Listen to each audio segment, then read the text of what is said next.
After my husband's passing, the right to inherit his estate belongs to my daughter and me, which means my brother-in-law Robert has no claim to it.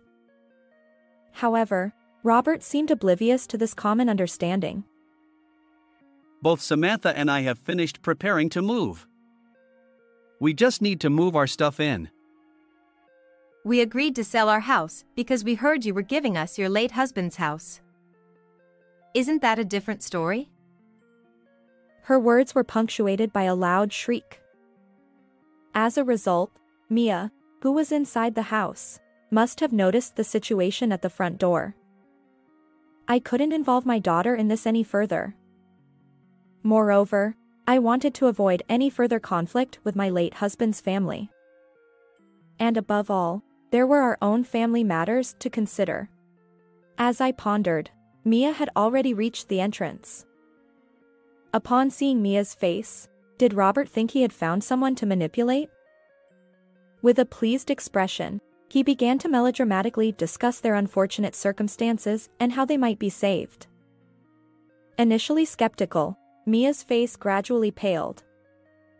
Finally, she spoke. Do you not know, Uncle?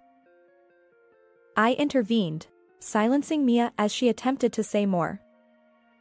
I didn't want to escalate matters any further. Besides, it was clear that explaining anything to them would fall on deaf ears. Understood. Feel free to use it as you please. My name is Olivia.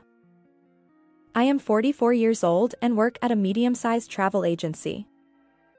Despite being married and having a daughter, I juggle work and homemaking responsibilities. My husband, who is the same age as me, is incredibly gentle and calm. He never gets angry or causes a fuss.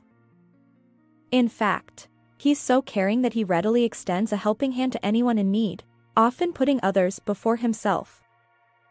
I've admired this selfless quality since we were dating. I met my husband over 20 years ago at a mixer. Initially, I had reservations about attending such an event, assuming it would be filled with superficial, self-centered people. However, a friend dragged me along, and I reluctantly went, putting minimal effort into my appearance. My plan was to sit quietly in a corner, focusing solely on eating. But then I noticed a man. He was busy serving salad and tending to intoxicated guests. His considerate actions caught my attention, and I felt an instant connection. Despite not usually showing interest in the opposite sex, I mustered the courage to strike up a conversation. To my surprise, we hit it off. He willingly exchanged contact information, and we arranged to meet again. Even during that brief mixer, his kindness shone through. When we met afterward, he remained just as genuine as my initial impression. Thanks to the encouragement from those around us, we eventually got engaged and happily tied the knot. Unlike the typical cautionary tales, my husband didn't transform into a mean-spirited man after marriage. Instead, our life together has been remarkably peaceful. My husband and I soon welcomed our daughter, Mia, into the world. She was the most adorable child, born from our deep love. My husband, too, was elated by our firstborn. His usual friendly smile grew even brighter, and he seemed almost ready to dance with joy. Since I returned to work relatively quickly, we shared household chores and parenting responsibilities. We respected each other's roles, and our parenting journey progressed smoothly. Marriage and raising a child are both challenging endeavors. However, my husband's kindness repeatedly saved me. Thanks to him, we have enjoyed peaceful days as a family of 3 since Mia's birth. Even our adorable daughter, Mia, has turned 20 this year. Perhaps I'm a doting parent, but I believe Mia has grown into a kind-hearted woman, much like her father. She treats her classmates in middle and high school equally, impresses her teachers, and even strikes up conversations with elderly people she encounters on the street. Her excessive kindness, reminiscent of her father, does worry me at times. However, So far, she has navigated life without any major issues and continues attending university. Although Mia still commutes from home to university, I know that in a few more years, she'll be ready to stand on her own. I assumed our life would continue as usual, just the two of us, after her coming-of-age ceremony went smoothly. But then, at the end of January, a significant event shook our family. "Hey! Honey! What's wrong?" My husband collapsed suddenly at the front door just before leaving for work. I had sensed that he wasn't feeling well today, but I never expected it to be this serious. He had mentioned feeling slightly short of breath earlier, but otherwise, he seemed like his usual self. I was in the midst of preparing breakfast as usual, getting ready for work. In my confusion, I quickly called an ambulance and accompanied him to the hospital. They diagnosed him with a heart attack. Why? How could this happen? Honey. My words were a jumble, and I might have even screamed. Mia, who had been away overnight, rushed over, breathless. Dad. In the cold hospital corridor, Mia and I sat on a sofa, desperately praying for my husband's safety. The doctors did their best, but unfortunately, he peacefully passed away, leaving us behind. When the doctor emerged from the treatment room with a somber expression, I felt overwhelming despair. "Don't leave us." Mia continued to stroke my back as I sobbed in the hospital room. Her warm touch thawed my frozen spine.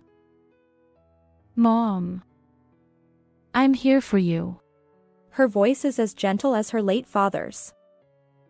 Even as an adult, I always thought of my child as forever my child. However, witnessing her comforting gestures, even when she must be grieving herself, made me realize how much my daughter has grown. Perhaps Mia's unwavering support played a role in helping me transition my feelings, even if just a little. Thanks to Mia, I managed to arrange the funeral smoothly. During the funeral, I received words of comfort and sympathy from my husband's relatives. Grateful for each one, I continued with the farewell ceremony. Although it was emotionally challenging, Mia and the support of those around me helped me get through it. Not only Mia and my husband's relatives, but my own parents also expressed concern during the difficult funeral. They suggested that I temporarily return to their home for care and comfort. While it might seem unconventional to say this in such circumstances, considering my emotional state, they believed it would bring peace of mind to both Mia and me. However, having been married and away from my parents' home for over 20 years, I needed a little more time to think. So, I declined their proposal, and just like that, I found myself in the position of a widow. The term a widow sometimes carries an image of financial instability. However, as a full-time employee, I had some financial security. Mia's excellent academic performance also meant her university tuition was partially waived, which was a relief. Yet, after the turmoil settled, a new concern arose when we dealt with the estate and other posthumous matters. It was a problem that clashed with our tasks, and for the first time, I sighed at the memory of my late husband. What does the future hold for us? The shock was immense because I deeply loved my husband. Still, I knew Mia and those around us were firmly on my side. I resolved to face this issue head-on and consider our path forward. With that determination, approximately 2 months have passed since that day. Suddenly, without any warning, a car came to a halt in front of our house. It happened to be my day off from work, so I was surprised and stepped out onto the doorstep. The car was dirty and had visible scratches, and I recognized the license plate. It had been forcefully parked sideways near the garage in our yard. The impact had even chipped some bricks from the flower bed I was tending.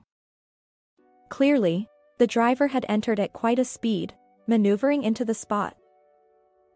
Robert, what on earth brings you here?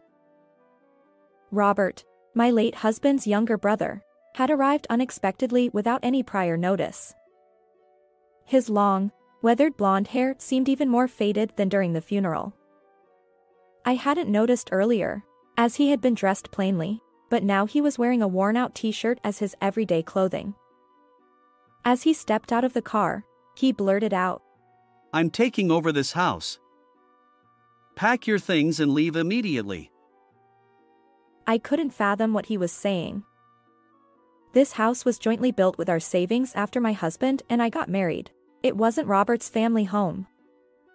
Moreover, Robert had never lived here, having been independent when I married. Except for family events, we rarely interacted with each other. Additionally, due to my husband's passing, the inheritance rights didn't extend to Robert, given my daughter and me. However, common sense seemed to elude Robert entirely. Mia is his daughter, so it's fine. I, as his biological brother, have a rightful claim over this house, even more so than you, who are not blood related to him. Robert proceeded to explain his current situation. Apparently, he was burdened with excessive debt and had to sell his own home. He claimed that, as the brother, he should rightfully inherit a portion of his late brother's estate. At that moment, I recalled something. Robert had a penchant for gambling, a fact that my gentle husband had expressed concern about Robert seeking assistance from the family. During the funeral, I was too distraught to pay attention, but now it all came back to me. There was an incident during a family gathering at our in-laws' house. It was the day after a family event at my in-laws, where only my husband had returned. Amidst the gathering of relatives, it seems Robert shamelessly asked for money from not only his parents but also my husband, who is Robert's brother and relatives. My husband, who typically refrains from speaking ill of others, surprised me by making such a statement. I remember feeling somewhat apprehensive about what kind of person Robert, the brother-in-law who could prompt my husband to say this, truly was. Robert's character was starkly different from my husband's warm-hearted and generous nature.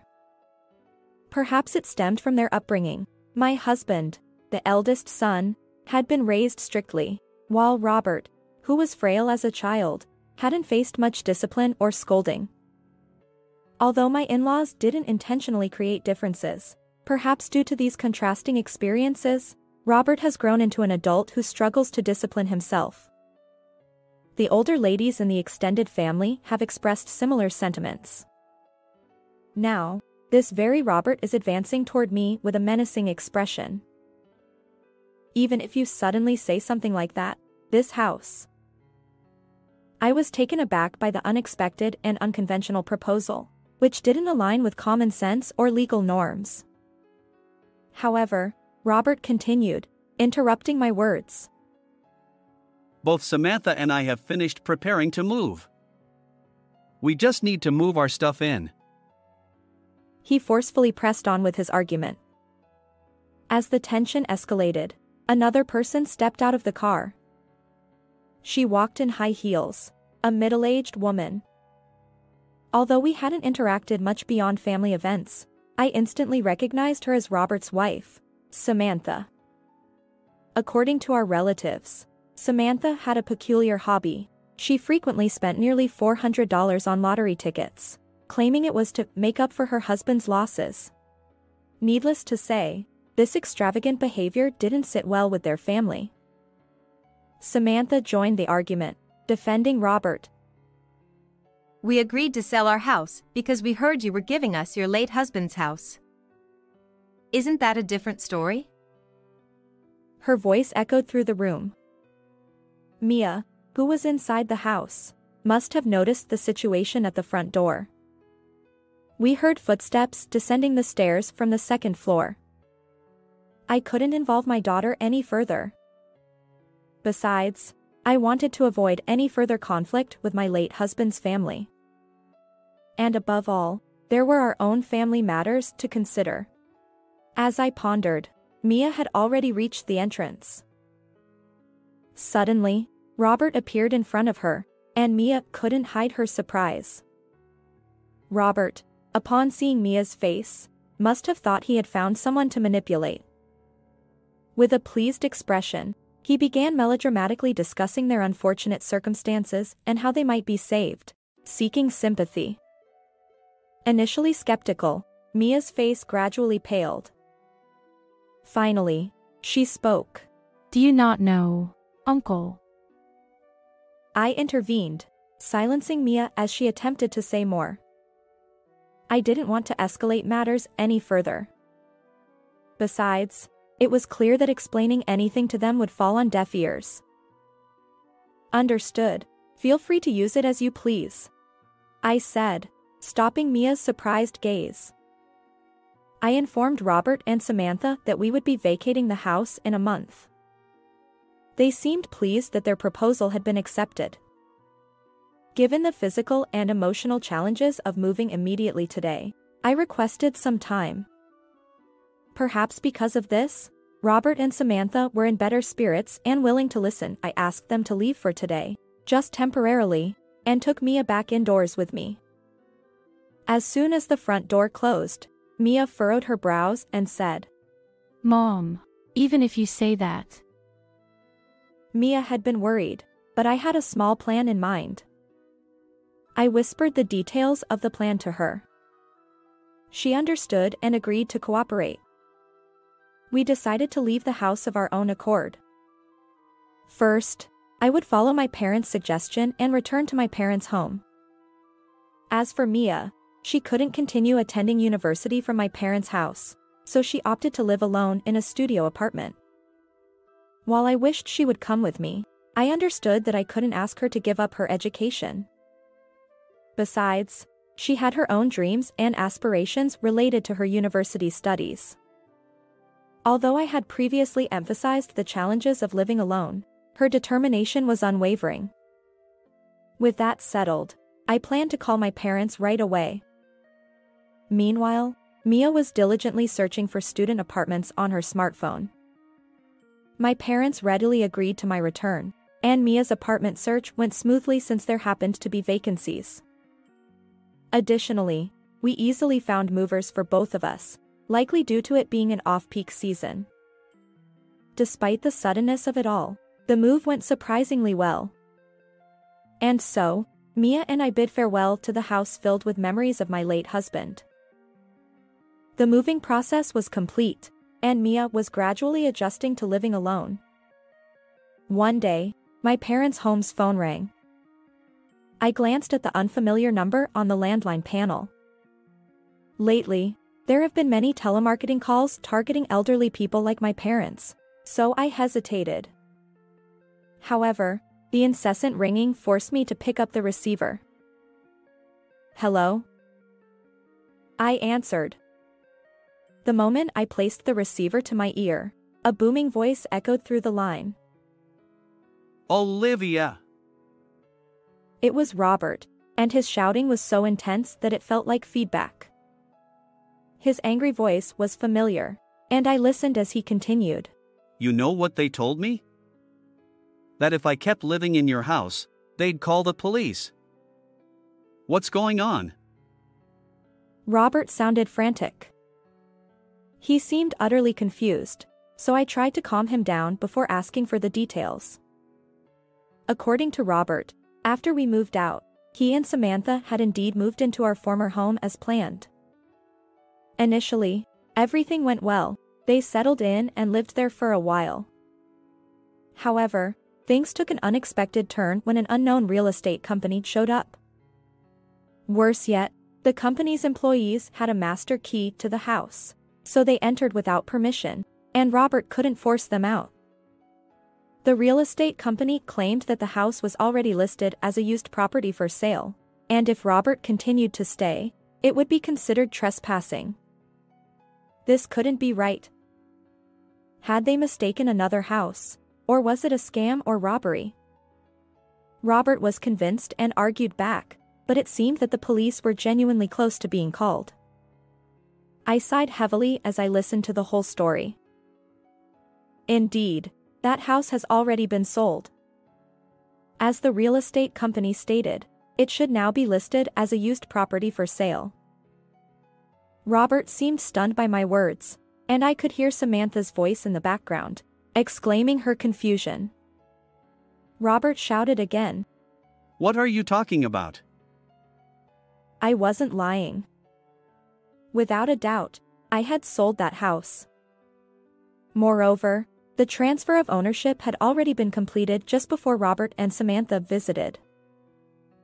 The issue that came to light after my husband's death was related to his own death.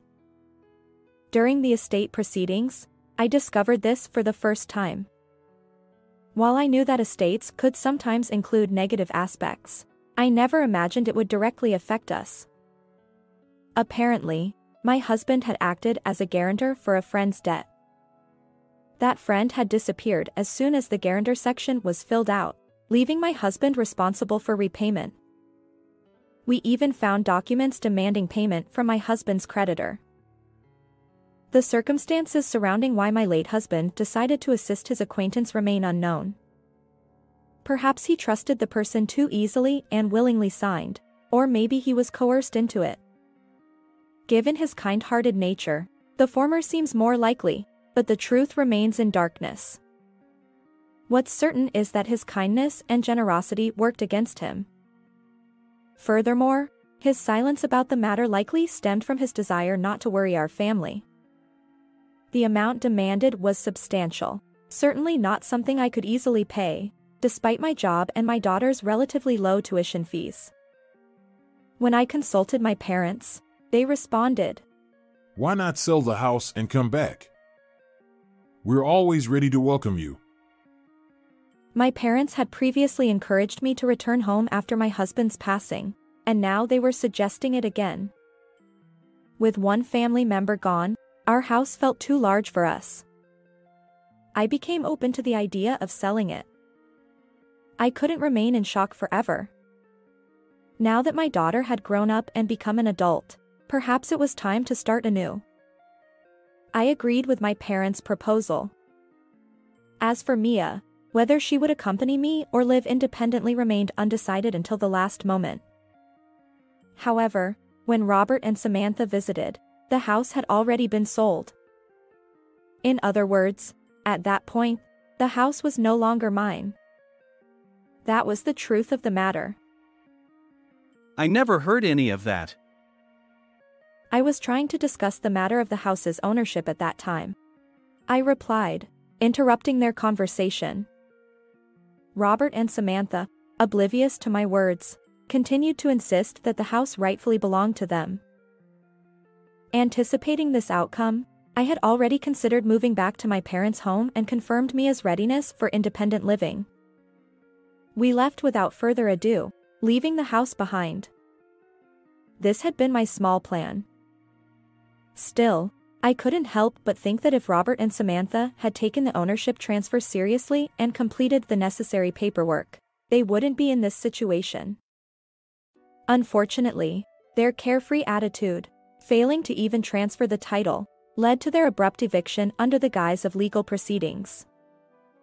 It seems they clung to the real estate company until the end, but eventually, they were truly reported to the police. Although they didn't acquire a criminal record, they were forcibly evicted.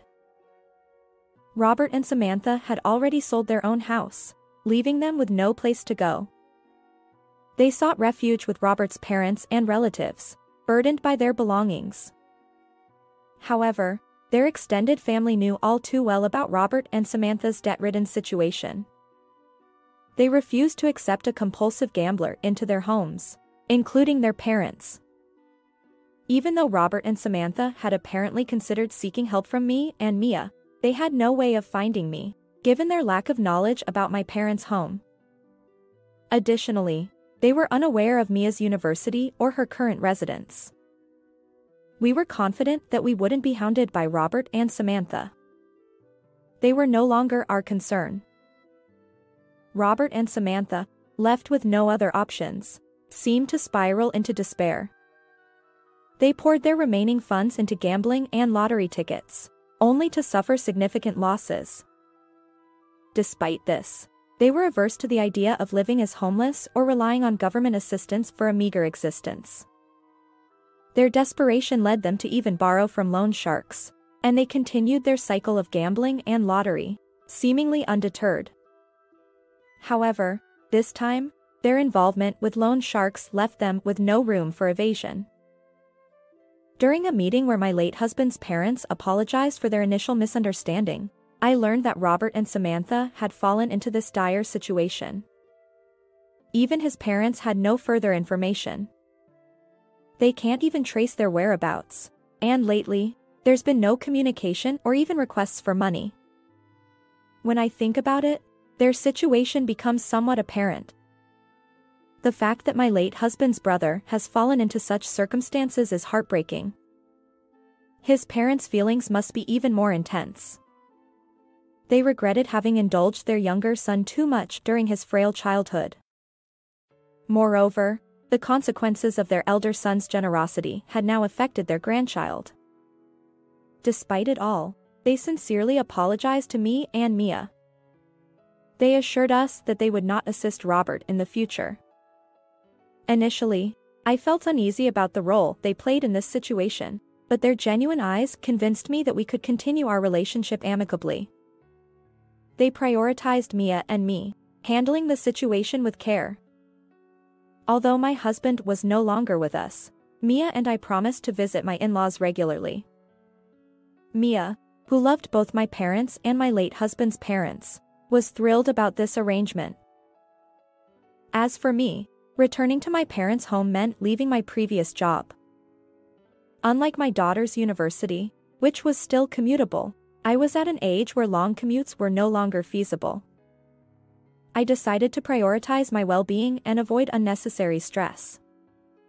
Despite my husband's passing and selling our house, my colleagues and superiors expressed concern about my work situation. However, I found a job in a similar field that allowed remote work. Currently, I rent a room in my parents' home and diligently work from there. Adjusting to working from home has its challenges, but I'm gradually getting used to this new lifestyle. Mia and I keep in touch regularly. Although she's feeling quite anxious about her new life, I believe my daughter will be fine. She's putting effort into managing household chores, studying, and working part-time, all while receiving guidance from friends who live alone. Learning from this experience, she has become more cautious about excessive kindness, recognizing that it can sometimes harm oneself. First, take care of yourself. Mom, you need to prioritize your own well-being. During her recent visit to my place, Mia shared these encouraging words. I felt both touched by my daughter's growth and reassured.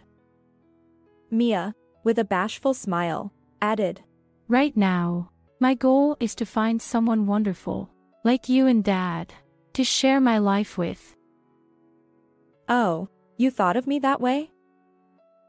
Her words filled me with indescribable joy. We exchanged smiles, mother and daughter. Although I know I'll face more challenges ahead, I'm determined to live strongly with the help of Mia, my parents, and the people around me. I want to create a beautiful life, one that my late husband would be proud of. How did you find this story? If you enjoyed it, consider subscribing to our channel. Until next time.